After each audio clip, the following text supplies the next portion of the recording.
di Kota Medan ini. Pemirsa, memasuki masa kampanye pemilihan umum kepala daerah Pilkada serentak tahun 2024, sejumlah alat peraga kampanye atau APK pasangan calon bupati dan wakil bupati Batubara, Sumatera Utara dipasang di lingkungan kantor pemerintah.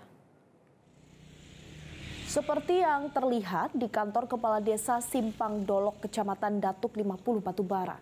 Sebuah baliho bergambar pasangan calon bupati dan wakil bupati Batubara nomor urut 3 Zahir dan Aslam Yaruda terpasang di papan reklame yang berada di halaman kantor. Persis di bawah baliho bergambar pasangan calon tersebut berdiri Plang Sekretariat Panitia Pemungutan Suara atau PPS Desa Simpang Dolok yang merupakan bagian dari penyelenggara pilkada.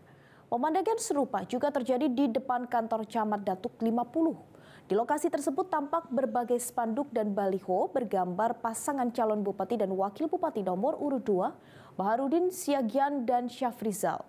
Sementara itu spanduk bergambar pasangan calon bupati dan wakil bupati nomor urut 1 Darwis dan Oki Iqbal Frima terpasang di kantor Kementerian Agama Kabupaten Batubara di Jalan Perintis Kemerdekaan Kecamatan 50.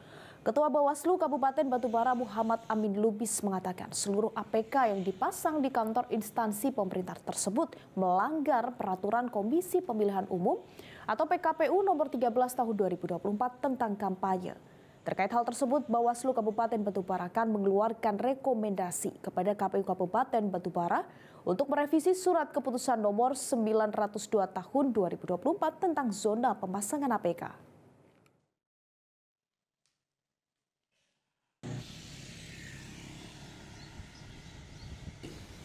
Di situ dibuat di depan kantor camat Datuk 50 ini justru melanggar, dan Bawaslu dalam hal ini akan membuat LHP-nya, laporan hasil pengawasannya, dan kita akan merekomendasi ke KPU.